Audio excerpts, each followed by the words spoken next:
এই বুড়োকে তো আগে কখনো দেখিনি। নতুন চাকর রেখেছেন বুঝি?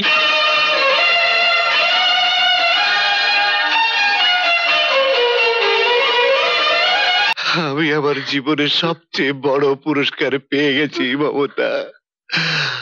আমি আমার ছেলের চাকর হয়ে ফিরে এসেছি মমতা। দাদু ভাই, আমি যে আর কোনোদিন তোমাদের সঙ্গে খেলতে পারবো না, হাঁটতে পারবো না, দৌড়তে পারবো না। ঠাকুমা, আমরা তোমাকে ধরে ধরে হাঁটাবো ঠাকুমা।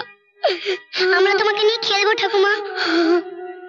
বাবা, ঠাকুমা আর কোনোদিন হাঁটতে পারবে না, আমাকে নিয়ে খেলতেও পারবে না। কেমন আছো মা?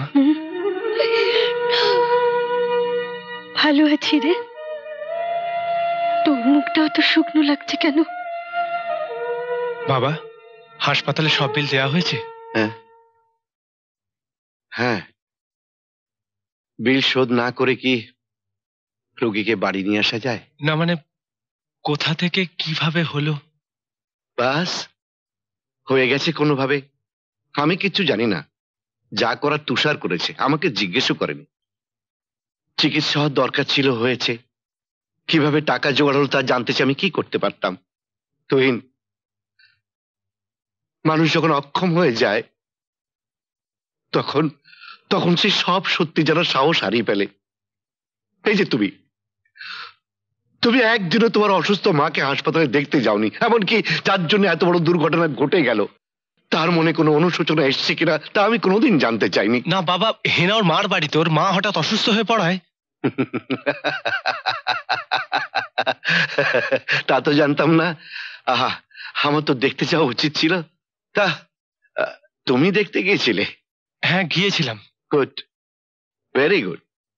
তা কোন হাসপাতালে আছেন উনি? না মানে উনি বাড়িতেই আছেন। আমি এক্ষুনি হেনাকে ফোন করে দিচ্ছি এ বাড়িতে চলে আসার জন্য। জানো নিশা, মার যেটা সবচাইতে বেশি দরকার সেটা হচ্ছে সবসময় মার কাছে একজনের থাকার, মার সেবা যত্ন করার। কিন্তু আমার যা আয় তাতে যে একটা ভালো নার্স রাখবো। নার্স কেন তুষার? আমি আমি মায়ের সেবা করব। আমাকে মায়ের কাছে নিয়ে চলো। না নিশা, বাবা হয়তো ব্যাপারটা ভালোভাবে নেবেন না। দাদাও ভালোবেসে বিয়ে করেছিল, তাতে যে বাবাকে ফল ভোগ করতে হচ্ছে। বাবার সে ধারণা আমি পাল্টে দেবো তুষার। তাতে হিতে বিপরীত হতে পারে। তুমি বুঝতে পারছো না যে তোমাকে আমি কেন একদিনও হাসপাতালে যেতে দিনি? তাহলে তুমি থাকো মায়ের কাছে, আর রেন্টে কারটা বরং ছেড়ে দাও। হ্যাঁ, ওই ভাড়া গাড়ি চালিয়ে তো মার চিকিৎসা করাচ্ছি। ওই ভাড়া গাড়ির টাকায় মার ওষুধ এনে দিচ্ছে। তাহলে যতদিন না আমাদের ব্যাপারটা সেটেল হচ্ছে ততদিন ওই রামু আর গীতাই ভরসা। হ্যাঁ হ্যাঁ, গাড়ি দু একদিনের মধ্যেই কলকাতা এসে যাচ্ছে। হ্যাঁ হ্যাঁ, গাড়ি শোরুমে ওঠার আগেই আপনার টাকা পেয়ে যাবেন। Thank you. শুনছো? হ্যাঁ, তোমার গাড়ি দু একদিনের মধ্যেই কলকাতা এসে যাবে। আচ্ছা। তুমি কি কোথাও বেরোচ্ছ নাকি? হ্যাঁ, একটু মায়ের কাছে যাব। দেখো, তুমি রাতে ফিরে ও ঘরে যাওনি। মা অসুস্থ শরীর নিয়ে বাড়িতে ফিরে এলেন, কয়েকটা দিন একটু বাড়িতে থাকলে হয় না? কেন? ওনাদের গালমন্দ শোনার জন্য? দেখো, যা ভেঙে গেছে তা ভেঙে গেছে, তা জোড়া দেবার কোনো ইচ্ছে আমার নেই। বাড়িতে তো অনেক চাকর বাকর আছে, ওদের রেখেছি কেন? ওরাই দেখাশোনা করবে। পর্দা, হ্যাঁ মামা তোমাকে ডাকছে। হ্যাঁ, তুই যা, আমি আসছি। আচ্ছা। সাত সকালে কেন ডেকেছেন তা আমি জানি, নিশ্চয়ই টাকা চাইবেন। চুপ করো তো। চুপ করছি। তবে একটা কথা বলে রাখছি, যার মরার বয়স হয়েছে তার পেছনে যদি আর একটা পয়সাও খরচ করো তবে আমি আবার আগুন জ্বালিয়ে দেব। হেনা প্লিজ। বাবা, কিছু বলবে বাবা? হ্যাঁ, বসো, বলছি। তোমার মায়ের জন্য একটা হুইল চেয়ার কিনতে হবে, ফিজিওথেরাপি আছে, ওষুধপত্র দরকার। তাই ওই টাকাটা, মানে ধার হিসেবে যে 2 লাখ টাকা নিয়েছিলে, ওটা আমার দরকার। বাবা, এই মুহূর্তে মানে খুশির বিয়েতে তো টাকাটা লাগলো না, তারপর তুমিও কিছু বললে না। আমি একটা গাড়ি কেনার জন্য অ্যাডভান্স করেছি, 2-1 দিনের মধ্যে পুরো টাকাটা দিয়ে গাড়িটা ছাড়াতে হবে। গাড়ি? ভালো কথা, খুব ভালো কথা। যারা চলে ফিরে বেড়াতে পারে তাদের আরো আরামের জন্য গাড়ির দরকার। আর যে মানুষটা চলতে পারে না, তার হুইল চেয়ারের জন্য, তার ফিজিওথেরাপির জন্য, তার ওষুধপত্রের জন্য কিছুই কি দরকার নেই? বাবা গাড়িটা তো ব্যবসার সুবিধার জন্যই। আমি জানি কোন সুবিধার জন্য কি হচ্ছে, সবই জানি। এখন আমি অন্ধ হয়ে জানি, বধির হয়ে জানি, সবই আমার কানে আসে। যাকে আমি ওসব নিয়ে কথা বলতে চাই না বাবা। আমার টাকাটা দরকার, তুমি দিতে পারবে কিনা বলো। ঠিক আছে, দুপুরে আমার অফিসে এসো।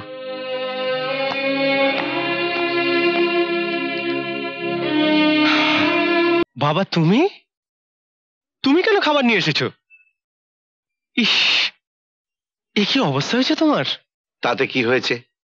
ছেলের জন্য খাবার আনলে বাবার মান যায় না। রামই আসছিল, ভাবলাম আমি যখন আসছি তখন ওর আর এসে কি দরকার, তাই আমি নিজেই নিয়ে এলাম। কথা না বাড়ি খেয়ে নে। শুনলাম বাইরে খেয়ে খেয়ে পেটের অসুখ বাঁধিয়ে ফেলেছিস। বাবা মানে তুমি বরং রিসেপশনে গিয়ে বসো না। কেন রে, আমার সামনে বসে খেতে তোর খারাপ লাগবে? কতদিন তোদের সাথে ডাইনিং টেবিলে বসে খাই না, কি খাস তাও জানি না। মানে এখানে তোর বৌমা নেই, অসুবিধার কি? খা, আমার সামনে খা, আমি একটু দেখি। কেন বুঝতে পারছো না বাবা? এখনই আমার পার্টি আসবে। আসতে পারি?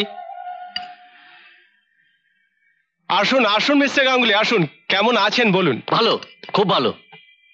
মানে লাঞ্চ আওয়ারে এসে ডিস্টার্ব করলাম না তো? No no, it's all right. কি খাবেন বলুন? নো থ্যাঙ্কস, মানে আমি কিছুই খাবো না, আমি লাঞ্চ সেরে এসেছি। Please have your food. তবে আপনার মতো বাড়ির খাবার আনিয়ে খাওয়া হয় না, আপনি সত্যি ভাগ্যবান। বাড়ি থেকে স্ত্রী খাবার তৈরি করে পাঠান। তাছাড়া উপায় কি বলুন? হোটেলে খেতে খেতে পেটে অসুখ ধরে গেছে। খুব ভালো করেছেন, খুব ভালো করেছেন। তা এই বুড়োকে তো আগে কখনো দেখিনি, নতুন চাকর রেখেছেন বুঝি?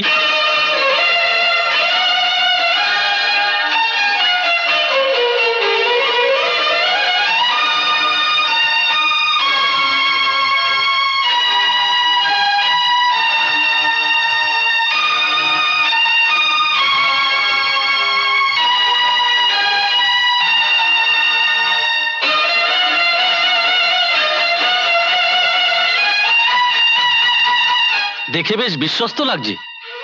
মিস্টার গাঙ্গুলি, আপনি বরং কাজের কথা বলুন। এটাও তো কাজের কথা, আমিও তো এরকম একজন বিশ্বস্ত চাকর খুঁজছিলাম অনেকদিন ধরে। তা তুমি আমার বাড়ি থেকে খাবার এনে দিতে পারবে? আমি? হ্যাঁ, আমি তোমাকে ভালো মাইনে দেবো। আশ্চর্য, তুমি এখন এখানে দাঁড়িয়ে আছো? তোমায় বললাম না তুমি রিসেপশনে গিয়ে বসো।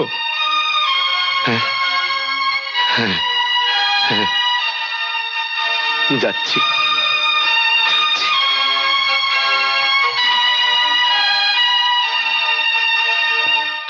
নতুন চাকর রেখেছেন বুঝি? নতুন চাকর রেখেছেন বুঝি? নতুন চাকর রেখেছেন বুঝি?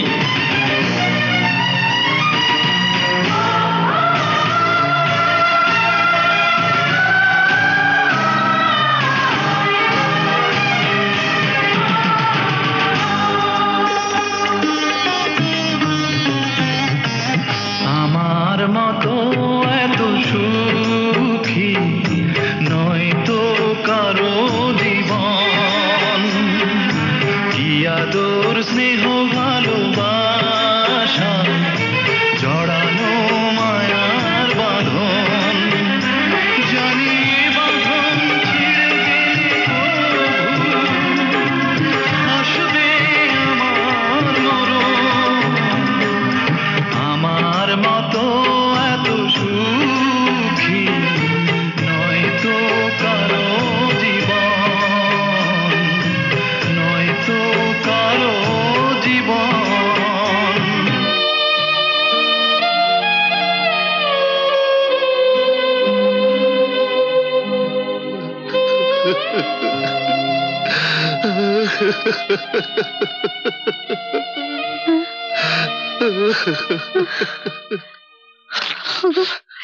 কি হয়েছে? কি হয়েছে তোমার? অমন করছো কেন? মমতা, আমি আমার জীবনের সবচেয়ে বড় পুরস্কার পেয়ে গেছি মমতা। আমি আমার ছেলের চাকর হয়ে ফিরে এসেছি মমতা। আমি আমার ছেলের চাকর হয়ে ফিরে এসেছি মমতা। আমি আমার ছেলের চাকর হয়ে ফিরে এসেছি মমতা। এমন আরো অনেক ভিডিও দেখতে এই চ্যানেলটি সাবস্ক্রাইব করে নিন এবং পাশের বেল আইকনটি প্রেস করে দিন।